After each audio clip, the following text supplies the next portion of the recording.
Nesses últimos dias viralizou uma fala esdrúxula do Pablo Marçal. O Pablo Marçal é um daqueles coaches que fica rico ensinando você a ficar rico. Então assim, funciona muito bem, pega muita gente e ele criou um método lá e as pessoas ficam deslumbradas com ele. E aí eu vou assistir com vocês esse vídeo porque o Pablo Marçal ele foi refutado pela realidade, né? Vamos assistir juntos aqui e depois analisar alguns pontos ditos pelo Pablo Marçal, e depois um outro vídeo no qual mostra como o Pablo Marçal está errado. Vamos assistir juntos aqui e comentar. E Senna, moço. O Senna não tinha banco, não, moço. O Senna não tinha avião próprio, não. O Senna não pilotava helicóptero igual eu, não. Vamos tratar o Senna agora e pôr ele no lugar dele? Que Deus o tenha, mas deixa eu te falar uma coisa. O Senna não era bilionário. O Senna não escreveu 45 livros. Você acha que eu tô modelando o Senna para escrever os livros que eu escrevo? O Senna nem teve filho, eu tenho 4. Você quer que eu continue? Bem, alguns pontos aqui para começar, né? Eu não sei se as gerações que vieram depois da morte do Senna, né, pessoas que não assistiram o Senna competindo, sabe, correndo, eu não sei se essas pessoas têm a dimensão do que foi o Senna para a minha geração, por exemplo, né? Eu tinha 14 anos quando o Senna morreu no acidente lá em Imola. E era uma coisa incrível, porque assim, o Brasil parava todo domingo para assistir o Senna competindo. Então, assim, era quase como se fosse uma final de Copa do Mundo todo domingo, porque realmente as pessoas se reuniam para ver a corrida com o Senna. E ele não se tornou apenas um modelo, um referencial de esportista, né, de competidor, a garra que ele demonstrava, a capacidade de superação dele, mas também se tornou um modelo ético para muita gente. Na minha época, pelo menos, havia muitas palestras motivacionais, assim como faz lá o Pablo Marçal, e um dos referenciais utilizados nessas palestras era o Senna. Era o Senna porque ele tinha esses atributos, essas qualidades que o destacavam. E além disso, ele tinha um trabalho humanitário, um trabalho, sabe, de solidariedade, tinha a sua fundação, ou seja, foi alguém ali que marcou uma época e foi uma figura central para a própria autoestima do brasileiro, né? Acho que é um outro ponto importante também. Eu acho curiosa essa relação que o brasileiro tem com o esporte, né, com o futebol pelo menos, mas também no caso do Senna, porque dá um senso de orgulho pátrio, uma sensação de que, olha só, a vitória do Senna é minha vitória também. Eu não entendo isso muito bem, mas, de certo modo, é o que acontecia. E quando ele morreu, isso parou o Brasil, né? Foi uma comoção nacional, sim, foi um clima de velório em todos os locais, na escola, no dia seguinte, né? Foi no domingo isso, na segunda-feira, quando fomos para a escola, estava, assim, um clima de velório e houve homenagens ao Senna. Isso ocupou o imaginário do brasileiro durante um bom tempo, porque ele estava no auge da carreira dele. Então, é uma figura que foi celebrada, é recordada e foi um marco no esporte brasileiro e como esse símbolo, como essa imagem de alguém determinado. E aí vem o Pablo Marçal, entre aspas aqui, pôr o Senna no seu lugar. E aí ele vai falar aquilo que o Senna não era e por que, com base nisso, ele não deve servir de referencial para o Pablo Marçal. Aí esse ponto aí, cada um avalia qual referencial que você quer ter, quem que você quer ter como ídolo, né? Eu acho a ideia de ídolo muito ruim também, porque isso demonstra idolatria. Quando você tem um ídolo, é alguém que você idolatra. Então, assim, eu não acho que, pelo menos não percebo nenhum ser humano aí que mereça ser idolatrado. Eu acho que a gente pode ter referenciais, sabe, pessoas que servem de exemplo pra gente, que, sabe, são o ápice da sua carreira, ou são um expoente em algum setor, e a gente ter em vista, né? Olha só como essa pessoa é competente, olha só como ela é foda, né? Então acho que isso ajuda a gente ter um norte, ter um horizonte. Eu, como escritor, tenho meus referenciais também, grandes escritores que eu admiro, e que eu olho para a obra desses escritores e eu penso, caramba, olha que legal aqui, olha o que ele fez aqui, olha que obra-prima, gostaria de poder escrever um dia assim. Mas é claro que isso não quer dizer que você idolatra aquela pessoa, que você tem aquela pessoa como ídolo, você tem como referencial. Para mim, por exemplo, é muito mais interessante ter referenciais como Diógenes, que era um filósofo grego que vivia dentro do barril e ele andava na rua com uma lanterna procurando um homem justo, e que quando, segundo diz a anedota, quando o Alexandre o Grande foi falar com ele lá para conhecer o Diógenes e foi perguntar o que ele queria, o Diógenes responde: eu quero que você saia da frente porque está tapando o sol. Uma pessoa que tinha poucas necessidades para existir e que tinha essa compreensão da realidade, que tinha essa relação com a realidade de maneira muito mais direta e simples. Ou, por exemplo, o próprio São Francisco, embora eu seja ateu, é uma figura que eu acho admirável. Alguém que tinha uma vida, sabe, com uma vida rica, próspera, com um pai comerciante e larga tudo para ajudar as pessoas. Então esses modelos são muito mais, sabe, admiráveis para mim do que um bilionário dono de banco, como diz o Marçal. Daí cada um avalia o que é sua perspectiva de vida, quais são seus valores.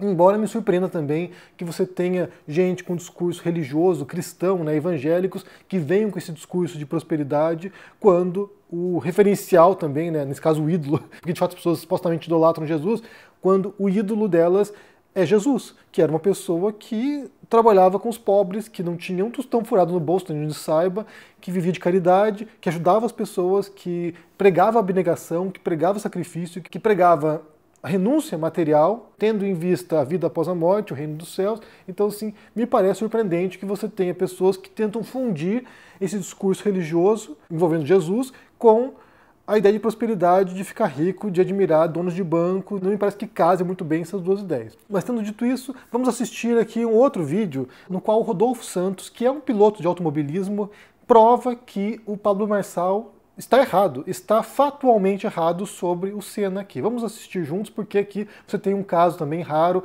de refutação objetiva, né? Quando a pessoa mostra os fatos e demonstra como uma fala está equivocada. Vamos assistir juntos aqui o Rodolfo Santos falando. Que Senna, moço. O Senna não tinha banco, não, moço. O Senna não tinha avião próprio, não. O Senna não pilotava helicóptero igual eu, não. Vamos tratar o Senna agora pra ele no lugar dele? Vamos. Filho de piloto de avião, Ayrton Senna tinha habilitação para helicópteros e aviões desde 1993. Ao todo, Senna chegou a acumular 101 horas de voo comandando helicópteros. E Senna não teve um helicóptero, teve 3 modelos esquilos. Mas além de helicópteros, Senna também adquiriu em 1990 um jato executivo, o Hawker 800, para facilitar suas viagens para as corridas. Em 92 ele comprou também um King Air F90. Além de pilotar helicópteros e aeronaves civis, Senna também já teve a oportunidade de pilotar aeronaves militares. Em 87, esteve a bordo de um caça da Força Aérea Brasileira, um F-5B. E em 29 de março de 1989, ele voou na base aérea da minha cidade de Anápolis, em Goiás, um Mirage 3, matrícula FAB 4904. Nessa oportunidade, Senna assumiu o controle da aeronave durante o voo. Mas quando eu fiz 2 passagens, que você estava com o comando da aeronave, então você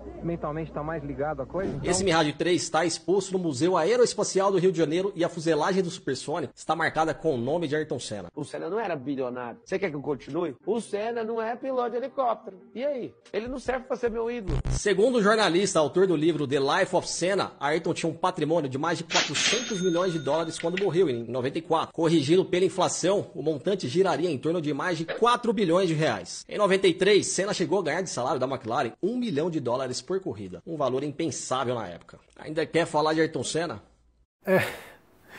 Eu acho que é um ponto curioso também, ainda falando sobre esportes, né? Porque aqui ele fala sobre ser bilionário, e aí o Rodolfo compara com o valor de hoje, e que seria equivalente a 4 bilhões de dólares, ou seja, muito mais do que R$1 bilhão, muito mais do que um bilionário no Brasil. E aí, o que acontece é que geralmente os esportistas, eles ganham muito mais dinheiro com coisas relacionadas ou paralelas ao ato de praticar o esporte, né? Basta pensar, por exemplo, um caso, né, que é o do George Foreman.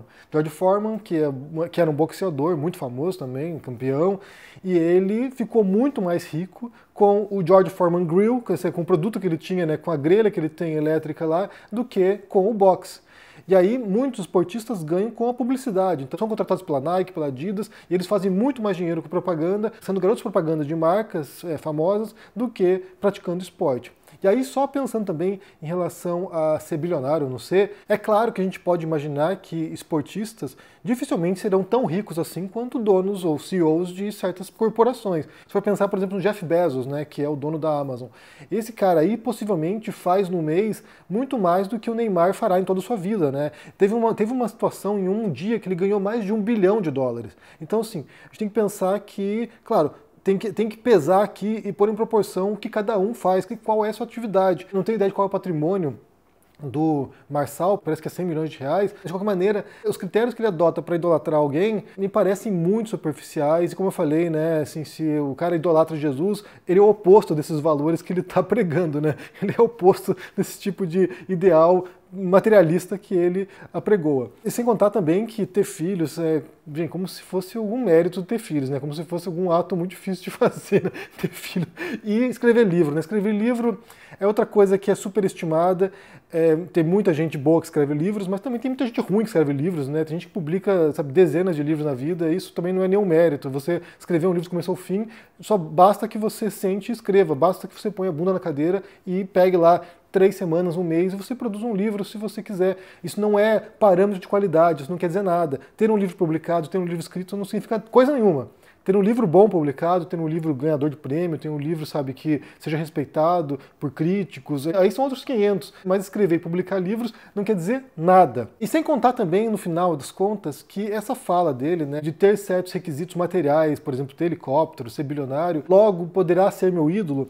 Essa é uma falácia lógica conhecida também, chamada de argumentum ad crumenam, ou apelo à riqueza, como se ser rico fosse um indicativo de alguma coisa, né? Como se ser rico fosse indicativo de mérito, de, sabe, de qualidade, de algum tipo de atributo além da própria riqueza. A riqueza pode ser um atributo, mas não quer dizer que a pessoa rica tenha outros atributos ou tenha ficado rico por causa de mérito. Isso é uma coisa importante também pensar, né? Existe um monte de herdeiros aí, por exemplo, que tem milhões ou bilhões e não fizeram nada por isso. Tem pessoas que ficaram ricas por pura sorte, muitas vezes. Então, assim, isso não quer dizer nada. Mas é interessante o vídeo do Rodolfo porque refuta, né? Refuta falas objetivas do Pablo Marçal e mostra como ele está aí dizendo coisas falsas sobre o Senna, o que torna um vídeo ridículo ainda mais ridículo, né? Eu quero saber o que vocês pensam sobre essa história aí, sobre essa fala do Pablo Marçal, sobre os requisitos dele para admirar alguém, para ter alguém como ídolo. O que você pensa sobre isso aqui? E se você foi da minha geração, o que você recorda da época do Senna, né? Porque, como eu falei, foi marcante para muitos de nós. Eu acompanhava a Fórmula 1 na época também, assistia aos domingos. Como é que você recorda dessa figura? E quais são os seus referenciais, né? Quais são os atributos que você admira em alguém para poder, em tese aqui, entre aspas, idolatrar uma pessoa ou admirar uma pessoa, né? Deixa aqui embaixo no comentário, deixa o joinha, se inscreva no canal aqui, ativando o sininho, isso é muito importante para ajudar aqui no engajamento. Se torne um membro do canal para dar uma força. E só lembrando que nesse momento, eu e Carolina Arcari estamos preparando um curso sobre o mercado editorial, para quem deseja publicar livros e, de preferência, de qualidade. Para quem deseja publicar livros, você que é escritor, que está almejando aí um lugar ao sol, como encontrar os caminhos para publicar suas obras, seja de maneira independente ou por uma editora comercial. Também para quem deseja entrar nesse setor, né? Quer ser editor, quer trabalhar numa editora, como é que funciona o mercado, como é que funciona o fluxo de produção de uma editora, e também para quem deseja criar uma editora, abrir uma editora, tem ideias aí para publicar obras suas ou de outras pessoas. Eu vou deixar para vocês aqui um link no qual você pode deixar o seu e-mail e assim receber atualizações sobre o curso que será lançado em breve. Então, confira aqui na descrição desse vídeo. Um forte abraço para você, se cuide por aí e até mais. Tchau!